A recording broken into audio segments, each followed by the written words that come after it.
I enjoy my life today. I don't have to work. That's one of the most killer experiences in life. So I want to tell you, I'm not just saying this as some little positive thinking technique. I'm telling you, this is the secret, the real secret, to shift it inside of you and to add the real value.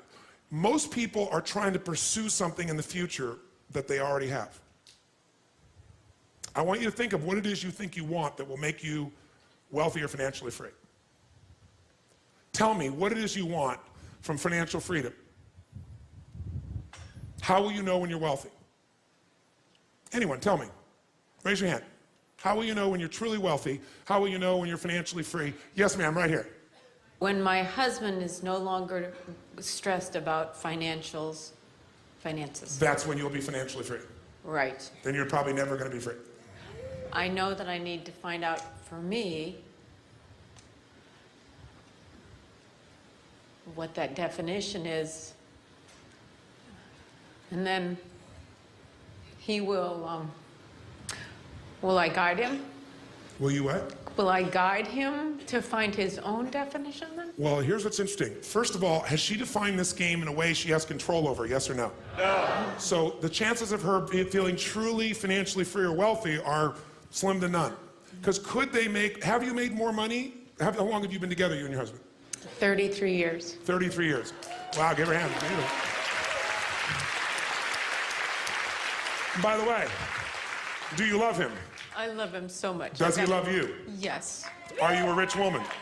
I am the most wealthy woman in the world. Give her a hand for that one for starters, ladies and gentlemen. Now notice, if she associates to that part of her wealth, can she get to where she feels rich, yes or no? And by the way, from that place, she could look at him in a different way and say, isn't it amazing that I have a man that cares so deeply for us that he really wants to make sure we're always doing well in this area? And all his worry is a way of trying to demonstrate that he wants to take care of me and love me and take care of our family. And how lucky am I? How incredibly rich am I to have a man that cares that much? Would that be a different meaning, yes or no? Would it feel different? But if her view is that he has to give up his worry, she can't control him, number one. Number two, he may think that worry is the way to demonstrate love to himself and other people. And you can get financially free by defining the game in a winnable way. A certain amount of money that we meet, and that covers what we're going to call financial security, which might be your housing, your cars, your food, and basic entertainment. How many would feel rich if you didn't have to work, if your investments alone, the income from your investments, the income, covered those 4 items: your housing for the rest of your life, your food, right, your travel, and some entertainment? How many think that would feel pretty good? Say aye. And by the way, that number is way smaller than what most of you think of when you think about being financially independent, which is everything covered without working. So why not get the first one down pat? And you're gonna know exactly what that number is for you and what it's gonna take for that number where you don't have to work to meet it. Then we can look at financial independence, where you don't have to work and everything is covered. Then we go to financial freedom. You don't have to work and everything you can think of is covered. Anything you ever want to do for yourself or others, those you want to give. That's a different level, isn't it? And most people think of financial freedom, they come up with this gigantic number that if you even figured out everything you want, it's nowhere near as big as you think. And because it's so big, you never even start the journey. And you don't think it's going to happen. So you talk about it, you hope you'll get some big hit sometime with your business or something, but you never get going. How many follow this? Say aye. So the first thing you got to do is shift from your wealth being to how he thinks and feels. And if you can do that, that might give him the space to be able to see you're happy. Does that make sense? Yes, Give her a big hand. Thank you very much. Somebody else.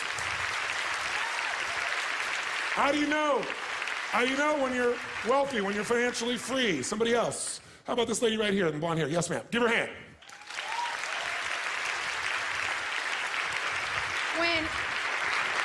When I have enough money to keep everyone around me fulfilling their dreams. Okay, so when I have enough money to fulfill everyone's dreams around me, how many have learned that whenever people meet a dream, they usually create a new one? So that means basically you better never stop anything. Yeah. Right? So you have to fill all of them. And why does it take that for you to be wealthy? I feel sometimes I hate to use the word luck, but I feel like I'm luckier than those around me. Okay. So guilt is part of your motivation? Yes. Okay. Well, that coming from guilt, that's an abundant place.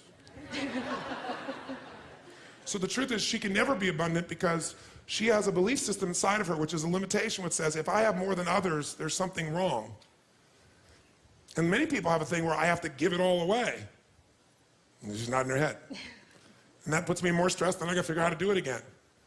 But the most powerful way we impact other people is we impact them by our example. So don't get me wrong, I mean, I think most of you know, I help feed millions of people each year. I do projects in Jerusalem, I do projects all over the world. I love what I get to do with my life. Big into contribution, gigantic. Not just with my words, with my time, not just my money, my time and energy. But I also have learned the balance I didn't know before, because I used to think I earned love by giving everything. Yes. And if I have to give you something for you to love me, then we just made a trade. That's not love. That's horse trading. Or there are more direct terms for what that could be called. What do you call a person that only loves you if you give them something, like money? Oh, how dare you say such a filthy word. But that's really what it is, isn't it? So if you were to make that shift, you could also say, if I try to make everybody else's dream happen, then I get the joy of it. Like when I was a little kid and I had no money, whenever I went to lunch, I bought lunch for somebody, I found a way, if we went to lunch, I didn't let anybody else buy it. Yeah. And I did that into my early 20s because it was my way of feeling that I was a giver and not a taker, which made me feel good about myself, right? But I one time went to dinner with this very wealthy man, and he had 10 times more money, but I'm gonna make sure I paid for it. And I still have that basic nature, but here's the balance in me now. I don't have to. Because what happened was this guy grabbed my wrist, and he took the check from me, he said, are you gonna cheat me of the joy I'm gonna have of buying you lunch? He said, are you that selfish? And he got my full attention. So it's still, I don't think that pattern of being a giver is gonna leave in you, and I don't think it's a bad pattern. It's out of balance. So she can't be wealthy as long as it's a trade, right? If you're coming from abundance, not guilt, and you're saying, wow, I've got abundance, and there are people that I can help and make a difference here. Let me help this person, help that person, not because you have to, because you want to, then you're rich. Does that make sense? Yes. Give her a big hand. Thank you very much. How about this gentleman right here? Yes, sir. Right here. Yes, sir. Give him a hand. Give him a hand.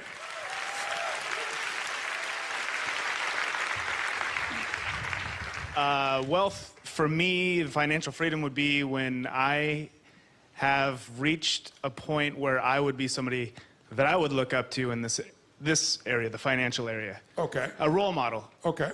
So I got a question for you. Are you right now a role model for somebody else?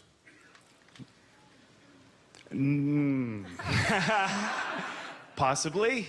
Yes. Could you be? I could be, yes. Yes. So you've already achieved it, but you're still not wealthy. Well, I'm not my role model. But would you be the role model you would have had years ago? Would you be an example of what years ago you would hope for? Now No. you want even more. No, I'm financially not. In other areas of my life, definitely. Okay, that's fair. So what he's saying is my definition is it has to be something that somebody looks up to. In other words, I need to be significant is the need he wants in financial terms in other people's eyes. And if you are significant in other people's eyes, what will that do for you? Well, no, it was in my eyes. Somebody that I would look, somebody that, But when you know, you an get, example. But when you get there, you won't look to yourself anymore. When you get there, you'll just be at a different level, and then you'll be trying to figure some other level of what you need to get to so you would respect yourself. That's a good point. He always makes good points. You notice that? So what you're doing is, here's the game you're playing, and I want all of you to hear this. No amount of money will ever make you wealthy. Because as soon as you get there, you will raise the game. Now here's what's great about that. To continue growing in all areas of life. If you could grow emotionally, should you? Yes or no? Yes. If you could give more, should you? Yes or no? Yes. If you grow intellectually, should you? Yes. If you give more love, should you? Yes. If you could grow more financially, should you? Yes, because growth is life. But having to grow in order to feel significant enough means you will always be poor. It's a game that never ends. So here's the story. Listen carefully. There is this great king. He perceives himself to want to be greater than all other kings because he wants to do good. So he doesn't want one kingdom. Many kings have one kingdom. He wants two. That's right, 2 kingdoms, 2 palaces. You know, after all, you need a couple locations to be able to move to. So he builds the second kingdom. And for a while, he's pretty excited. For, about a week or a month, until everybody comes and sees his second palace, and they go, that's really cool. You have 2 palaces, you're unbelievable. And he goes, yes, I am a role model for myself. But it doesn't seem to last, because after a while, he thinks, maybe I need a 3rd kingdom. And I've been to both those, and it's getting kind of boring. And well, now what do? I got 2 kingdoms. And then it's a lot of work to keep the kingdoms going, but he doesn't notice that. He doesn't notice he doesn't have as much time or anything else. He's just like busy doing the kingdom thing. And then one day he gets the answer. He hears about this amazing monk. This monk wears a loincloth. He has a blanket. And he goes from city to city and just shares what he believes about God and happiness and life. And people gather around. And most people pass him on the street. He's kind of dirty. He sleeps on the street. And all he has is his blanket, and he only eats food that people give him because he always is adding value, so he doesn't worry. People give him things, and he eats and does well. He has no fear. And he perceives himself to be a very wealthy man. He has one item he just loves. It was given to him by his family. It's a little lamp, kind of like Aladdin's lamp. He keeps it, and he can light it, so if he needs a little heat or a little light to read at night, he can light his little lamp. And the king hears that if you rub this lamp and you ask it for something, unlike Aladdin's lamp where it gives it to you, it gives you twice as much as you've asked for. And the king gets excited. 1 kingdom becomes 2. Yes. He says, bring me this man. He's a beggar. He doesn't need the lamp. He goes around and begs for his food. He lives on the street. Why should he have to carry such a lamp? I can do so much more with it. I could be a role model for myself and others. I could be significant. And so what does he do? He calls and he asks, and sure enough, the monk comes. He's a traveling monk, and what else are you going to do? The king says, come, you come. And he comes and he bows to the king. You are such an amazing role model. You're amazing. What you built, these 2 palaces, they're beautiful, they're magnificent, they're amazing. I'm so grateful to be here. I don't even belong in your presence. And the king says, no, I'm very fascinated by you. You travel from place to place. You don't have one place, you just stay. He goes, no, I travel, meet people. And how do you survive? Well, I love people and share ideas, and people tend to share with me. And when you love, you tend to do okay. You have nothing, but I understand your loincloth and a blanket and anything else? Oh, yes, I have this lamp that was given to me by my family. It's just really beautiful. I love it. It's not, that valuable, but to me, it's valuable because it was a gift, and it's beautiful. He says, well, that's a rather large lamp for you have to carry around. I have some jewel-encrusted lamps that are much smaller and lighter. You could walk with them much easier. It would be much less of a burden on your back to have to carry this lamp. He says, oh, no, it's no burden. It's very light. He goes, no, I really want to give you something much nicer. And he said, please give me your lamp. And he says, well, sir, he said, please. He said, I'm so honored to be here with you, but this is a personal gift, and I value it not beyond money or what it does or even the heat or anything it'll do. I just value it because of the gift and what it represents. He said, well, I really would like your lamp. He said, sir, I would never deny you anything, but I must have integrity with my own relationships, and I must go. And he bows and leaves before the king can respond. And the king goes into a rage. How dare he deny me what I want? How dare he take away something that could give me twice as much of even what I'm asking for? Think of the role model I could be. Think of the good I could do and demonstrate. He doesn't need that. He's poor. He doesn't even ask it for anything. If he would, he'd have 2 blankets. 2 loincloths. And what would that do? Would that change the world? No! I need the lamp.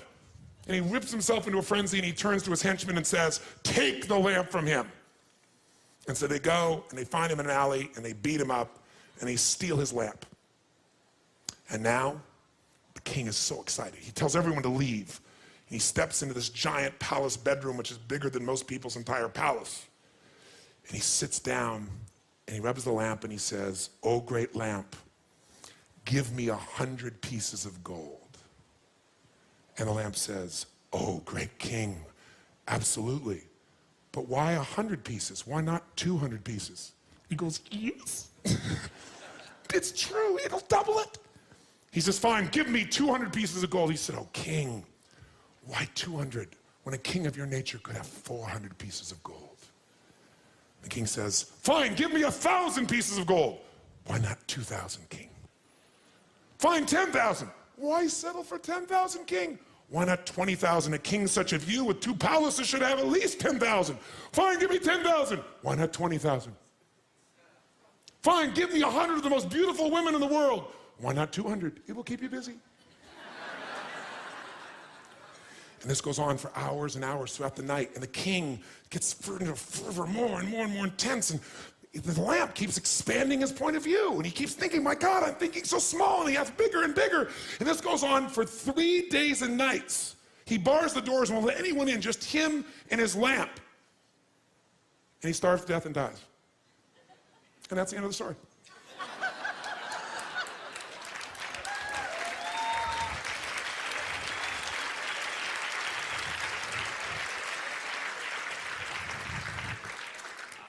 I guess, hello? I guess really what it amounts to is being able to contribute and help and influence Yes. in a positive way in somebody's life. What I want to take you away is waiting to become wealthy.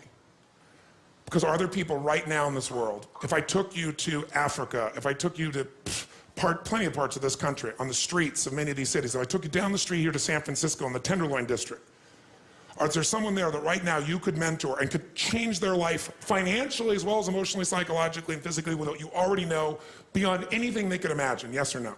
Yes. Then don't wait to be wealthy. Start rich and then get financially free as well. Give him a hand. Thank you.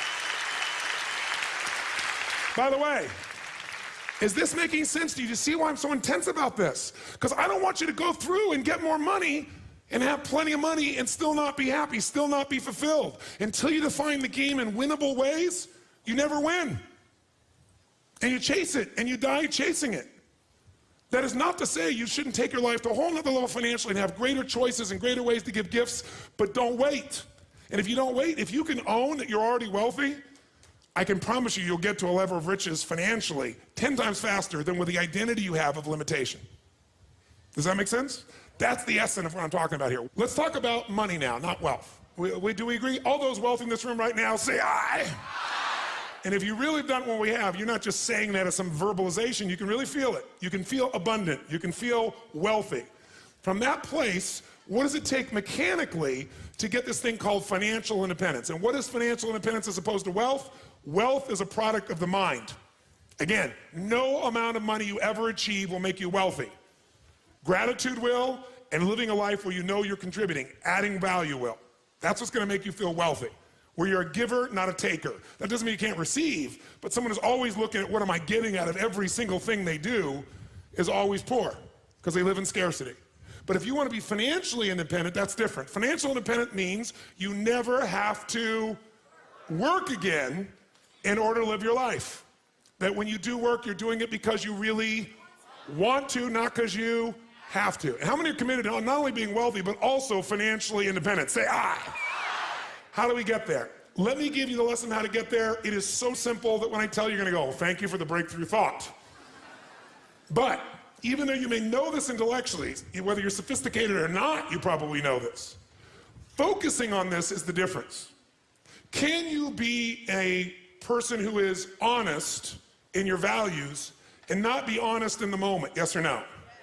Can you be a loving person but not be loving in this moment? Yes or no? Why? Because whatever you focus on, where focus goes, energy flows. So I don't care how sophisticated you are or unsophisticated. If you put focus in what we're going to put in front of you right now, even if you knew it before, you may know it cognitively, but you haven't linked enough emotion to be doing it consistently. Or if you are and you're here, you obviously want to do it more and better. And what we're talking about right now is financial wealth, not just wealth as it sense, as an emotion, as a sense. If you want to be financially independent, the formula for financial independence is so simple. And you can't achieve financial abundance unless you really learn to apply this, not just in a concept in your head, but consistently in your life. And that formula is simple. Spend less than you what? You go, thank you for the breakthrough thought, Tony.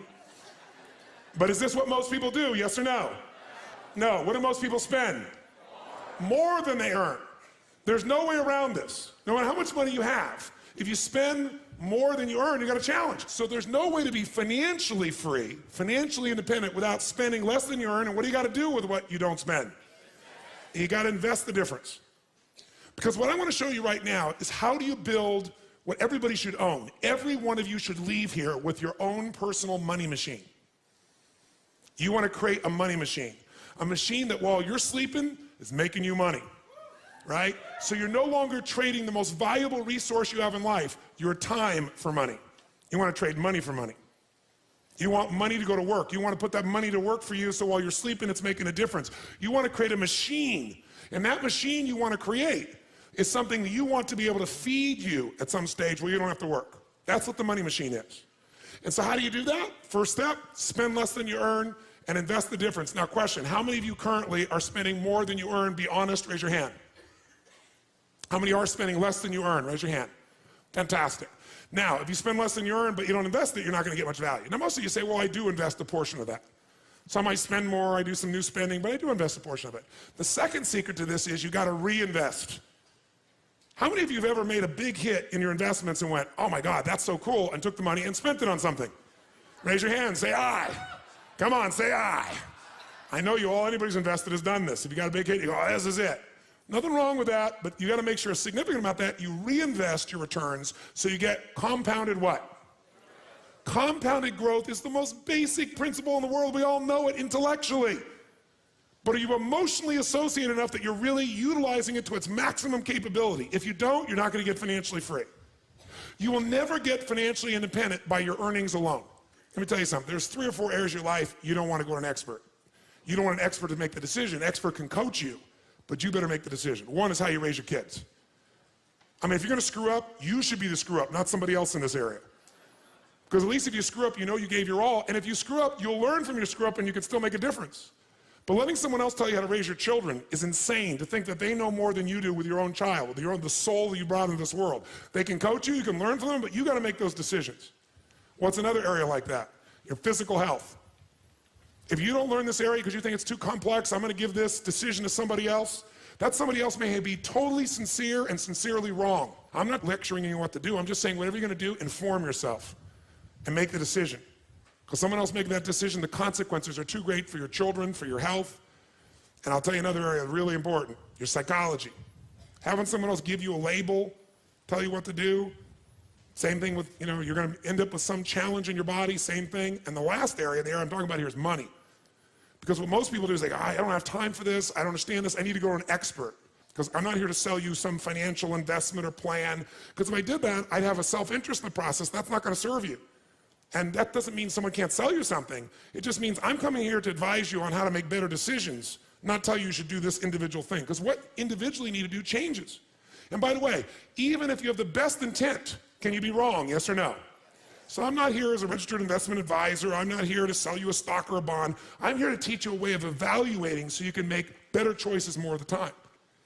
Because when you get to the financial area, when you meet somebody, what's the old phrase? When a person with experience and knowledge meets a person with money, what happens? The person with the money ends up with experience, and the person with experience ends up with the money. And even if the intent is purely positive, if this person screws up, no one is going to care about as much as your financial world as you. No one. No matter how much they care, no matter how much they're committed, because it's your life. And if they make a mistake and they're sincere, they get the learning, which will make them better in the future. But if you make the mistake and you have this concern, you can have the learning. And there's valuable in that. Every one of you in this room is going to lose money. Every one of you. There's no way. The person I work with, one of the top financial traders in the history of the world, top 10 in the history of the world, is not even right half the time.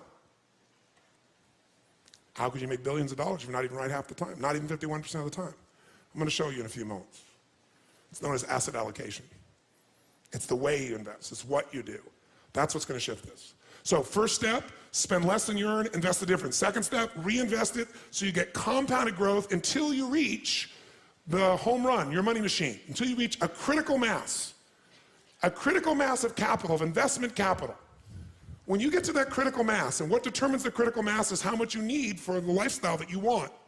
Once you get to that critical mass, what it provides for you is what you're investing for. Who knows No matter what investment you're doing, what are you really investing for? Whether you're investing in cars, stocks, bonds, real estate, financial instruments, what are you investing for? You're not investing for returns. That illusion will keep you from getting to the end game. If you're wealthy, here's what makes you wealthy. Income, not assets. Assets you can buy, and assets change in value all the time. You need income. Some people are very wealthy on paper, but they have no liquid assets. And if something happens, they are in deep stuff. How many of you have ever been in this place, by the way? I'm curious. So you need income. Ultimately, you're trying to build a money machine. If you invest in, let's say, an antique car, and you call it investing, but you're never, ever going to be willing to sell it, it's not an investment, it's an acquisition. How many follow what I'm talking about here? Because what you're really doing is you're wanting this car.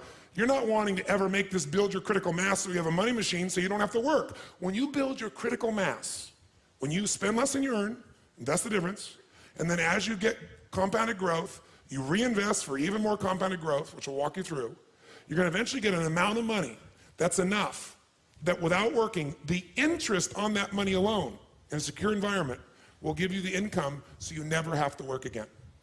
Then you have a money machine. How many be up for this process? Say aye. That's different than you have X amount of assets on your net worth, which, by the way, can change how fast? How fast? If the marketplace changes what they feel about real estate, if they change what they feel about the companies you've invested in, how fast can all that change? How fast? In a heartbeat. The valuation of the dollar, or the pound, or the mark, or the euro, or anything else can change how fast? How many like the idea of building a money machine? Say aye. This is the only reason to invest. You invest for one reason, so you have an income for life without working. And to do that, you got to build a critical mass of capital, that the interest on it alone will give you that income, and you can have the life you want without working. And the only way to do that is do those first two steps. Spend less than you earn, invest it, reinvest it till you hit that critical mass. And we're going to show you ways to accelerate that, make it happen. That's the entire financial game in one paragraph or one thought. So everybody here's goal is, here's what you want to say. I am building a money machine. And its purpose is to give me income for life without working. Hallelujah. How many feel hallelujah on that one? Say aye. Now, how to do that is actually a lot simpler than you think. We make things more complex than it really is. You got to think of this as your target. Now, by the way, you know whether you're on the path of financial freedom or financial independence or not by, can you answer, are you doing the first part? Are you spending less than you earn? And are you investing it? And are you doing the second part? Are you reinvesting and getting compounded growth? And are you moving towards that critical mass that'll get you free? And do you even know what that number is? If it's a general giant number and you keep moving the number, you'll never get there. We have to define, this is what it is. So think of this as the bottom line. In order to achieve what you want, where you have a money machine, here's what you must do. You must pick out a minimum financial goal for yourself. Even to achieve your minimum financial goal, you got to pick out a specific amount of money that you're going to invest every month, every year, no matter what. A specific percentage of your income. If you don't do that, forget the rest of this course. It's a waste of your time. Because you'll go make a bunch of money, but you won't be practicing the fundamentals, and eventually you'll make a mistake and you'll lose it. How many follow what I'm talking about here? Say aye. If you're going to change things, you really need to put yourself in a position where you say, this is what I want to invest. This percentage of my income, where you pay the investments first before you pay all the other bills. Because if you pay the investments first and you keep doing it, it's a pure discipline. And by the way, the best way to do this that I know of is to have that money taken straight out of your account as soon as it gets there. Many of you know you can do it automatically. You can put it in a money market and then decide where to put it. But it literally leaves your account, the money is transferred. Think about this. Success in life comes from good judgment. When you make good decisions, you do well. In your relationships, in your body, with your family, and with your finances, with everything. How many agree with me on this? Say aye. So if success in life comes from good judgment and good decisions, good judgment often comes from experience. And experience often comes from bad judgment. The secret, that's why we come back to the 80% of psychology, is when you make the mistake and you go, oh my God, my numbers came down, I'm not making progress, instead of going, I can never get there, it's redoubling your efforts. And I'll give you, very often it helps to have a role model, as this man pointed. So I was with Michael Milken shortly after he got out of prison. Now, Michael Milken was the junk bond dealer who made billions of dollars for himself and other people during the 1980s. He funded Ted Turner, gave Ted Turner a start. You know, there were all kinds of companies in the 80s that really got their start, all primarily because of this man, Michael Milken. But he also did some things that put him in jail. By the way, in jail, how wealthy do you think he felt? Not very. Now, he was able to keep a significant amount of money. He paid fines, he gave up a period of his life, and he got out of jail, and then he developed something called cancer. So what good's the money? So he spent his life starting to figure out how to change, and even though he had a lot of money, he felt like he was starting over in terms of his identity, his respect in the community, the way people look at him. So he began to try to figure out how to do good works, but he was really feeling defeated till he met an interesting guy, a guy named Carl Eller. Because I asked him, at the point I was talking to Michael, later on, I had a lunch with him one time, and he actually wanted to have me put one of my companies into his group and get a piece of it. But the deal wasn't the right deal for me. And it was actually, looking back on it, it's been a long time now, it was the right choice not to do it, even though he was a very bright man. But he had the experience, and I had the company and the money. And I realized that, I mean, I worked out at least that particular investment. I thought it through, and I made, fortunately, an intelligent choice. I had to move forward. But what I got out of that meeting was worth more than the investment we could have made together. What I got out of that meeting was a role model that I'd like to give you, and it still guides me. And this man, Carl Eller, was his role model. And I said, well, tell me, what's so special about Carl Eller? He said, well, let me give you his history. In 1952, Carl Eller was a man who got involved in outdoor advertising. A young man, he went to work for a company, and as he did this, he worked there for about 10 years at a particular company. Then about 10 years later, 1962, he found himself in a position where he had learned enough and had enough compounded life experience. Does this make sense? 10 years, working for somebody else, learning the business, learning to make intelligent choices, that he said, you know what, I'm gonna get a little money, I'm gonna leverage it, and I'm gonna buy my own little company in the outdoor advertising business. And he did that in Arizona.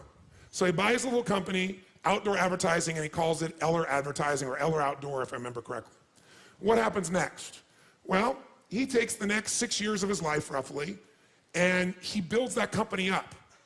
And about 6 years later, he builds it up enough that now, all of a sudden, he looks at his life and says, I can merge this and get more value. I can work with someone else. I can see what those guys did at the company I worked for. They didn't just do things, they merged with other companies. So he follows the model he learned. And so sure enough, he merges with a local radio and television station there in Arizona. And the value of that company, which was called CCC, grew immensely.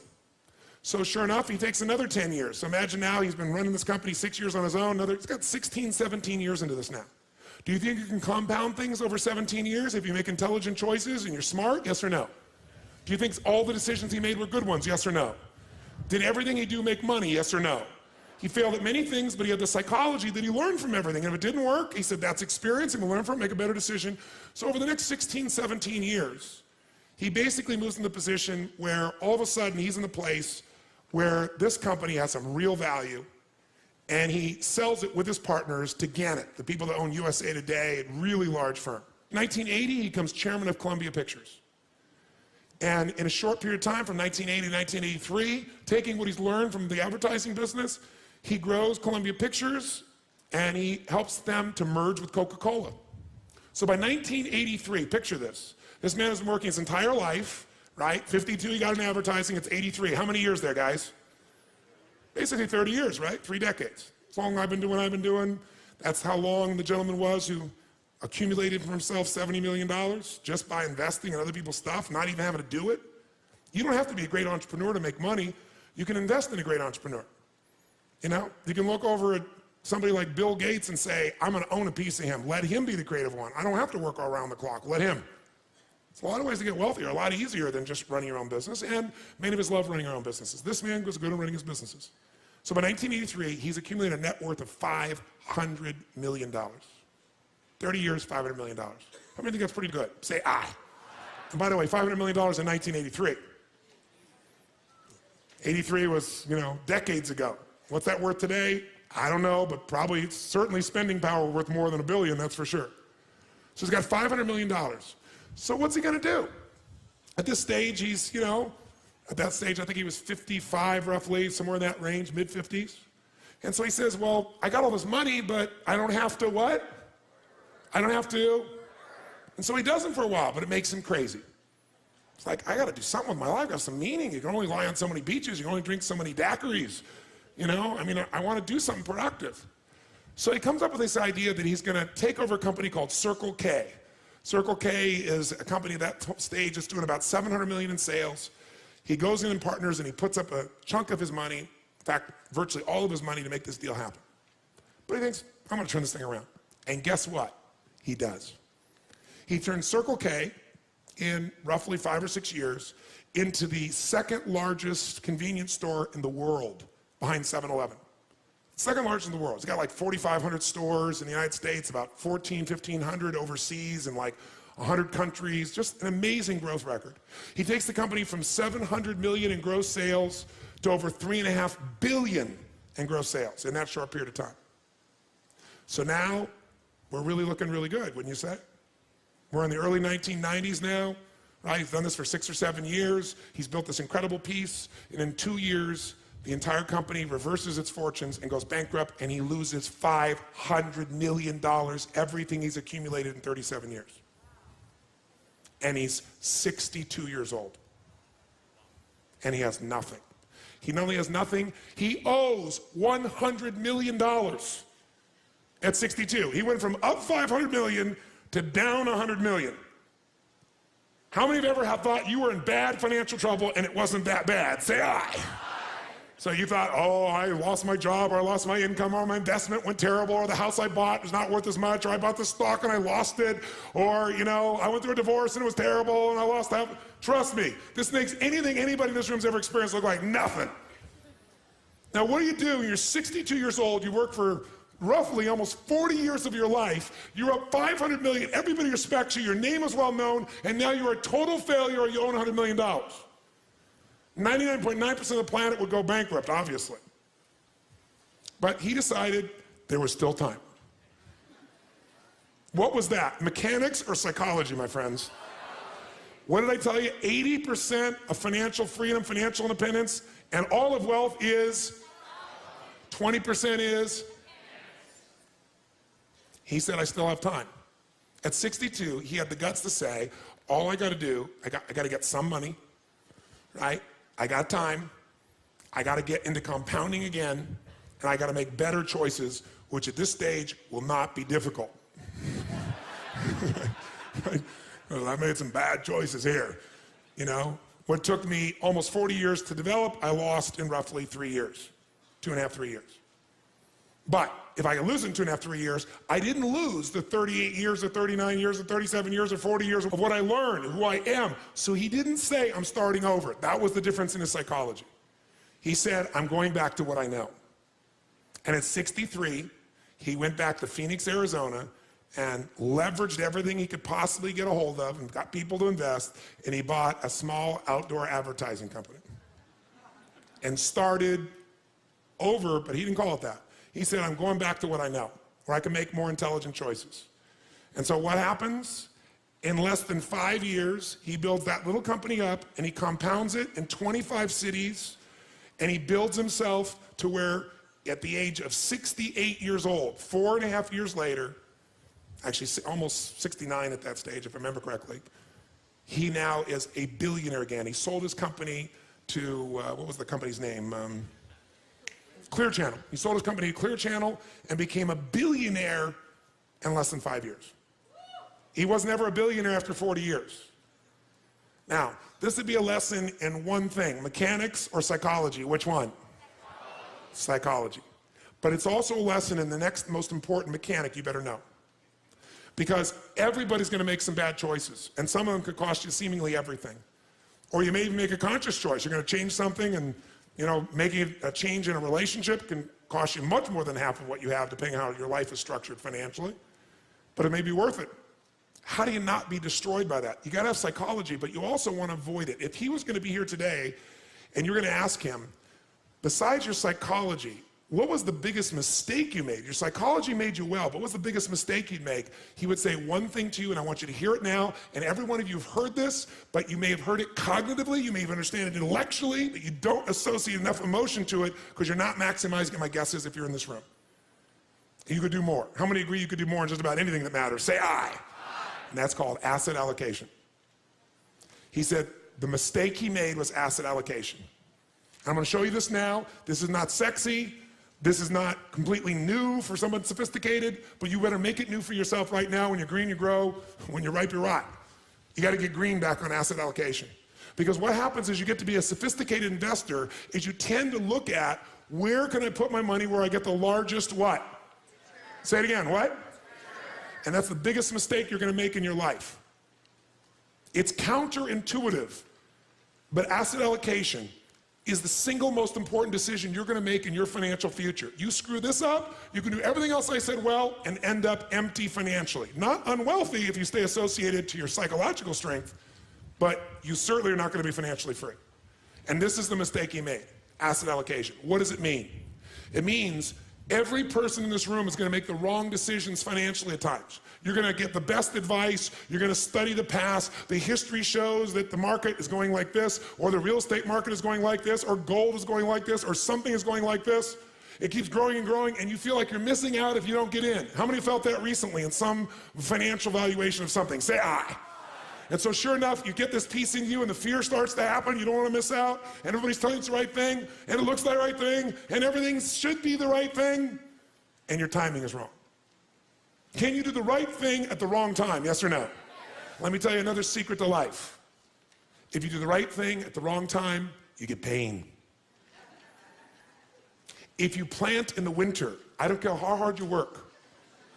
I don't care if you work day and night and you work to the bone and you plant your seeds in the middle of the winter.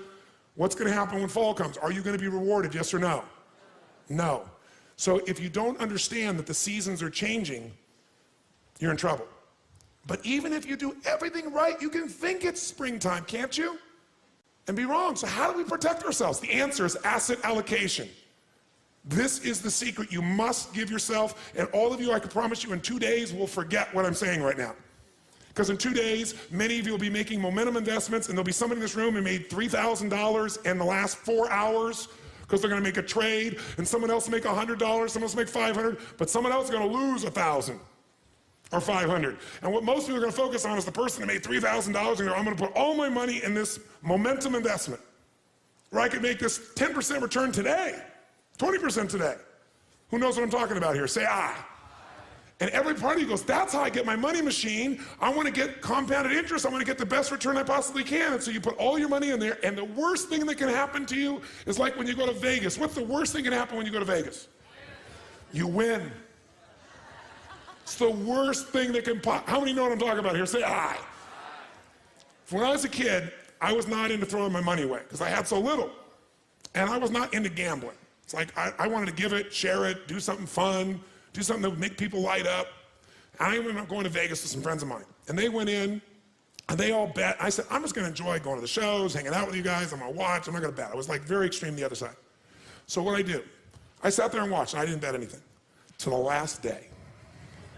And the last day I thought, well, I'll play a little bit of blackjack. I mean, it's easy. It's pretty simple. You can kind of anticipate the numbers. There's some logic to it. You rationalize the whole thing. And I played blackjack, and I won $1,800 when that was like, I started out with 300. That'll give you a perspective. That was like an unbelievable amount of money. Worst thing that could ever happen. Because then once you get that jackpot, what are you always thinking? I'm going to get it again. And that's how they make money in Vegas, because they've set up the compounding on their side, right? They know what the ratio of results are, and all they got to do is get you to keep doing this, and the house is going to win because the house has the economic advantage. The longer you go, the greater chance you're going to do it. Even if you do it here, you're going to come back. You're going to be desired. That's how they can pay for a building like Steve Wynn has that's, what, $2.9 billion to build a hotel. It was the most expensive hotel in the world. Now it's not. They're building a new one for $3.6 billion for a hotel. How can you afford that? You have large margins and profits. And where does that come from? People who got the big hit. So the worst thing can happen is you make investments and you hit a home run. And you hit a home run. And the home run gets you to start thinking you're really smart. And maybe you are really smart. You're very sophisticated. Maybe you really are. But there is a day when the whole game changes. And it's really difficult sometimes to predict that, sometimes impossible. True or false? So the asset allocation is how you protect it. What is asset allocation? It means out of the money you have to invest, we're going to create 3 buckets. Really simple way of thinking of this from now on. 3 buckets. And these 3 buckets are going to help you to understand whatever amount of money you're going to invest each year, where you're going to put it. So for example, if you don't spend less than you earn, you're going to have nothing to invest. If you spend less than you earn, now you have something to invest, right? Do you need to come up with a specific number, a percentage, or a dollar that you're going to invest every month, every year, if you're going to get to your money machine? Yes or no? Yes or no? Where are you going to put that money? Whether it's $100, $1,000, $10,000, $100,000 a year, $1 million a year, $1 million a month, doesn't matter. Where you're going to put it, if you're smart, is you're going to put these 3 buckets of asset allocation. And what are the 3 buckets? The first bucket is the security bucket. When you think about investing, think of 2 types of investments. There are fixed income investments, and most of you are clear what this means. What does it mean when it's a fixed income investment? Who knows? What does that mean? You got a guaranteed rate of return, assuming they deliver. And anyone cannot deliver, including the US government. They haven't not delivered, but they could. Is there risk in any investment, yes or no? So just ratios of risk. And as we know, no risk, no reward. So if you don't invest, you're going to lose if you invest at times. But if you don't invest, you've already lost and you can never win, never have a money machine, never be financially free. So fixed income investments, the types of investments you're going to make where there's a guaranteed return. A bond. A company gives you a bond. What is a bond? They're guaranteeing you give me your money, I will deliver at this time, at this date, this percentage return to you. So it's fairly what? Secure. Less what? Risky. We all understand this. The second type of investment that you can make, and it helps you understand what you're going to do, is something that's going to be growth driven. And growth investments are investments where you probably have a much greater potential for growth, which means you get a greater return if you're successful. But if you're not successful, do you have a guaranteed rate of return? Yes or no? No. So in a growth investment, you have the potential of greater return, but also greater loss. There is no guarantee in a growth investment. No matter how long it's been going that way, there's no guarantee. We start to get the illusion that it's going to always go up. It isn't necessarily. So where do you put your money if you think of things that are more secure versus not? The security bucket is where you want to put investments that are secure by their nature. Because they're secure, is this going to give you a huge compounded return per year? Yes or no? But can it give you a huge compounded return even if the number is small if you do it long enough? Yes or no? So what we want to do is your first investments have to be in your security bucket, and everybody wants to do the opposite. Because why would you want to go put some money in something you're getting 5%, 6%, 7%, maybe 8% on, when you could go do something else that you believe you can make 20% on? Because the 5, 6, 7% is totally guaranteed by that promise, by that government, by that company, by whatever the situation may be. And if you screw up in your growth investments, you've got how much? 0. What did this man Eller do? He put everything in his growth bucket. How many follow what I'm talking about right now? He went, why would I put money in my security bucket? I got $500 million. I can do all these different things. If I put all of it here, I can leverage up and make, his goal was to make $1 billion, right? Instead of losing $500 million and being $100 million in debt, he ended up losing $600 million total. But he thought, if I put it in there, I don't need to put things in my security bucket. Now you might say, well, it all worked out well for him. How many Ellers are there in the world? Most people, when they face financial, what looks like ruin, they say it's over. I can't start over again at 40 or 50 or 60, much less 63.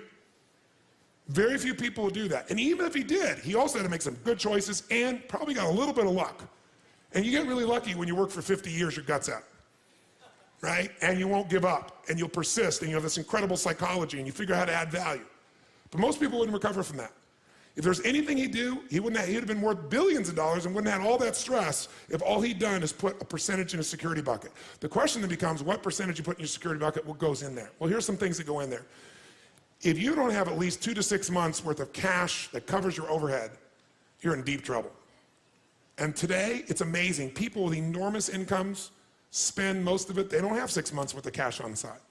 And if something happened where they lost their job, or something happened where the economy got hit, or a terrorist attack occurred, and everything got locked up, they'd be in deep doo-doo. How many know what I'm talking about here? Say aye. The first step to getting financially secure, not financially independent, is to make sure you got enough cash that if something happens, you can go for 6 months. You got the freedom. Now, who here already has this set aside for your life? Raise your hand. Fantastic. Give these people a hand, by the way, big hand for that. Oh, come on, give them a big hand. You're like, yeah, easy for you, you brat.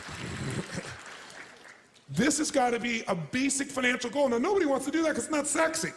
And you're saying, I could be using that money for compounded growth, Tony. Yes, and you could not be compounding, you could lose, and then you're starting with nothing. How many follow me on this? Say aye. How much of that should go in there? 2 to 6 months, a year? Depends on your psychology. But whatever's gonna make you feel secure, it's individual for every person. I'm not gonna tell you you should put 6 months in, maybe 2 months is fine for you. Maybe for some of you, you want a year in there, right? It's different for everybody. This is where you gotta start to know the truth of who you are, not what you project. And some people are more certainty driven, more security driven than other people.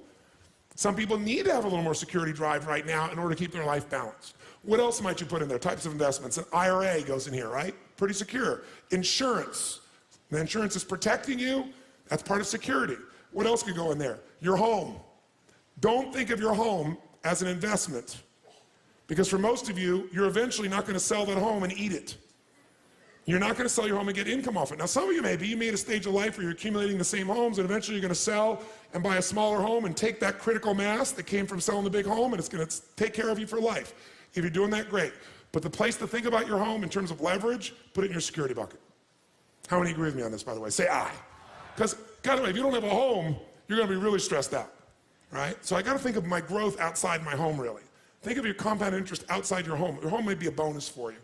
And fixed income investments all fit in this category. Now, what's the second bucket? Second bucket is growth. 2 ways you're going to learn about growth.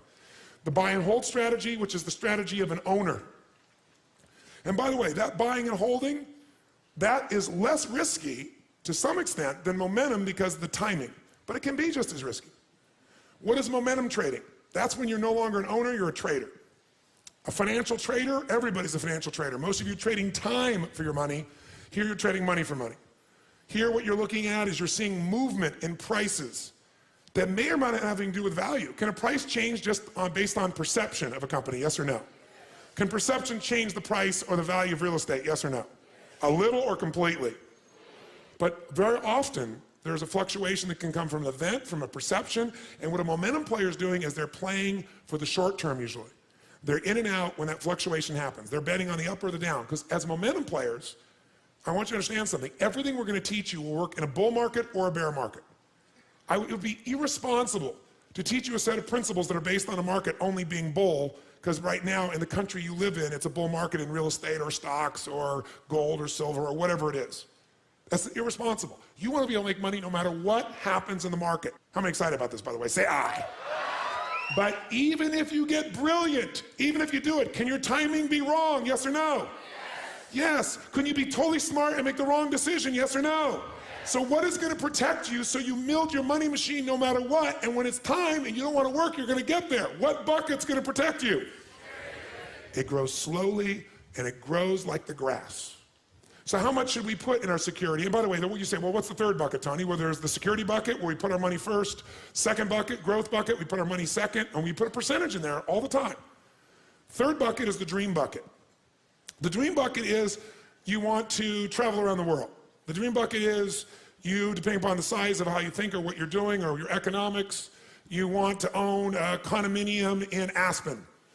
And if Aspen seems insane at $2,000 a square foot, then you might say, I want one in Mammoth, or I want one in Chile, I want someplace else. Many times you get the same thing or better quality just by changing location because of perception. And it isn't any better or worse. You're trying to get financially free and critical mass so that you can live forever in your own home in Los Angeles, or you move to Portland, Oregon. Portland, Oregon's greener, richer, probably not going to be the first place bombed in a terrorist attack. Right? Could you have as good or greater quality of life for a third or fourth the price? Yes or no? Yes. So sometimes you can get to your goal quicker just by changing locations, changing your perception of where you need to be, breaking your own pattern. Okay? So security bucket gets full, growth bucket, but what's the dream bucket? The dream bucket might be a second home, it might be the boat, it might be a trip, it might be owning a basketball team, owning an island, depends on the size of what it is you want to do. And by the way, bigger isn't better. The more you have to feel financially free, the more stress you're going to have. How many follow this? It's the opposite of what you think. The more you have, the more you got to manage, the more time, the more energy, the more risk, the more capital. That doesn't mean you shouldn't do it. Some of you are very, very driven to create and risk. That's a personality type. We know it as crazy. I happen to be one of those types to some extent. But even a crazy person's got to make sure their security's there, or their craziness at one point will bite them. How many follow? If you can get financially free for less, do it. Be wealthy now and get financially free quicker. And then lock in, you won. And then keep that stuff in your security bucket. And if you want to play a bigger game now, you've already won, and everything you're playing now, that's where the house is money. You can go for something bigger, and if it doesn't work out, you're still handled. Your security, what you're here for, is totally free. How many follow what I'm talking about here? Say aye. Now, how do we decide to fill these up? Well, your stage of life plays a role. So in your security area, if you're really getting started here and you don't have the security there, if you're really conservative, you probably need to put 40% of your investment capital there. 40%, so you're totally protected. If you're more aggressive, maybe 30%. By the way, which one of these three buckets do most people try to fill first? 1, 2, or 3? Three. And how do they do it? Borrow money. And what they buy usually isn't a real asset. It breaks down in value. The car, the secondary home in an environment that the market changed, whatever it is. They don't usually make money on it long term. They usually lose money. And then they have no financial freedom. So they got to go work. I'm wealthy, I'm happy, I have love, I have all these things. Nothing wrong with that, but why not have both? What do you think the second one is to be filled for most people? What's the second one? Quick. Growth. They go for growth, because why? I want a bigger what? Return. But a bigger return potential brings with it greater what? Risk. You absolutely want to fill your growth bucket, just make your security bucket the first one, because it's the one you want to fill least, and it's the one that'll protect you. You want to learn from Carl. You don't want to wake up and say, I'm starting over. You don't want to have to use that psychology. Great if you could, but use that along the way when you make mistakes, not when you lose everything. That's what Carl will tell you. If Carl was here to support you right now, he would say to you, listen to this man. Listen to him. I know it's boring sounding right now. I know it's not exciting, but this is your life. Spend less than you earn. Invest the difference. Reinvest for compounded interest, but do it in these three buckets and do it in the first two first. Here's how I do it. Pick your percentage. Don't vary when you get a better opportunity. So if you're going to invest $1,000 a month, $10,000 a year, what are you going to do with it? You're going to say 4 of that's going to my security bucket, 6 of that's going to my growth. And after the next few days, you're going to decide how much of that's buy and hold, how much of that is momentum, or you're going to put that, is it going to be in real estate buy and hold, is that going to be in companies, you're going to break it up. But you keep the percentage, because otherwise someone will offer you a deal. And when that deal comes up and you see the opportunity, what are you going to say? I need to get more, so I'm going to take from my security bucket and do it, and that's when you get bit. I know I sound like I'm lecturing to you. I'll tell you why. Do you know how many people I've taught this to? The millions of people over the years that I've shared this with. And you know how few people really hear me? They hear me right now. But the minute their greed gets hit, the minute they go, oh my God, I got this giant return, they douse this. So if this feels heavy, that's okay with me. If this doesn't feel sexy, that's okay with me. But remember what I'm telling you. What is the secret long term? What's the most important decision you're going to make in your investment life? Say it again, So right now, so this goes from conversation to reality, I want to ask you this. What percentage of your current investments are in completely secure environments? If the answer is 0, this is the first thing you got to do. You can still do great opportunities, but that percentage has got to start building security first, a percentage of it. And again, that number depends on your risk tolerance, and it depends, secondly, on where you are in stage of life. If you're older, do you need to put more in security or less? Which one? Quick. More, because you have less time to make up for a mistake. If you're younger, you can put a little less, but don't put nothing. And if you become more wealthy, you know what's interesting? The richer you think and feel, the more abundant you seem to become, because that feeling starts to affect the way you make decisions. They're not made from fear, they're made from gratitude. And when you operate from gratitude, and you're coming from a generous place within yourself and other people, it attracts a different experience. You know what's crazy in my life today? Today, people come up to me every day of my life, no exaggeration. If I'm in the public, if I'm in a restaurant, and because I've had, 50 million people get my books and tapes around the earth, no matter where I go in the world, people don't come up and tell me these great stories, but someone will come over to me and they'll say, they just paid for your dinner or your lunch or whatever, or they want to buy this. And I'll say, no. They go, no, they insist. I'm saying, no, I'll go and say, thank you, I really appreciate it, but thank you, I appreciate the gift of wanting to do it, but please let me take care of this. No. I'm thinking, where were these people when I was broke at Denny's? And where were they when I needed them? When you're rich, everybody wants to buy you lunch and dinner. When you're successful and wealthy, everybody wants to do for you. When you're not, ironically, no one wants to do a squat for you.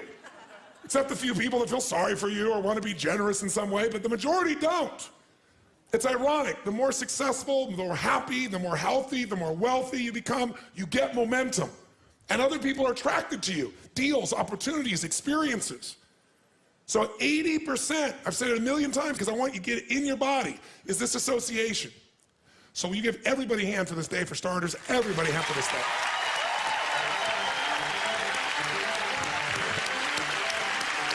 Amazing.